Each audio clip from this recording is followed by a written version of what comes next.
So in the beginning, the way we started data was we would do small little assessments that were capped-like in nature, and we would issue them at the start of a class for all students in the school. And so that would give us the data points we needed. You know, how are all of our students doing? Not just our target group, but how are all of our students doing?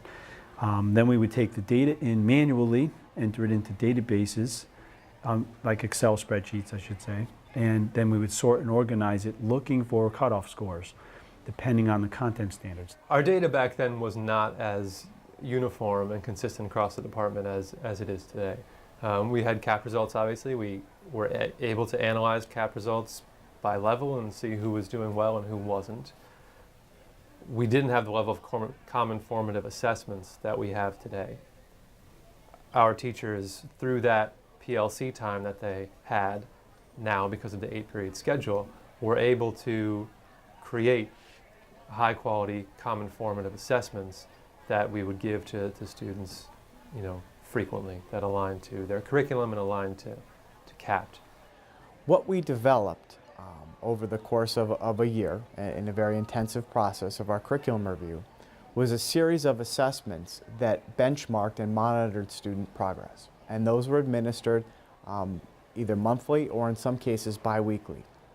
In both math and science, those assessments we tested for correlation with the CAP test or the sections of the CAP test that those assessments were aligned to through the standards.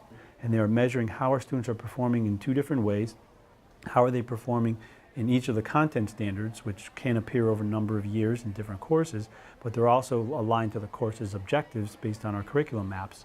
And so we're able to monitor our students through courses as well as over time through Common Core and give them the support they need. They're all multiple choice, bubble answers. Send it over to the scanning machine. The machine scans it, throws it in the database. We're able to look at a report. Most of the reports I look at, I color code. So we put bands and performance bands, and we look for the students who are in red and yellow. And when they're in red and yellow, we know that they need some supports in the particular content standard. So what we would say is, here's the cut score. The students who fall below this cut score are going to be tutored in this content area. That was part of our response to intervention planning, where we provided Tier 2 tutoring services.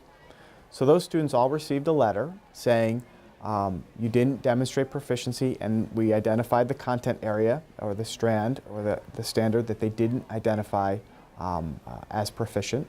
And we pulled them out of study halls, and in some cases, some of their elective courses, and sent them to tutoring as part of Tier 2 interventions. We also have that system called Study Island, which the kids do in the CAPT Prep class. That gives real nice data. They have to take assessments pretty frequently with that.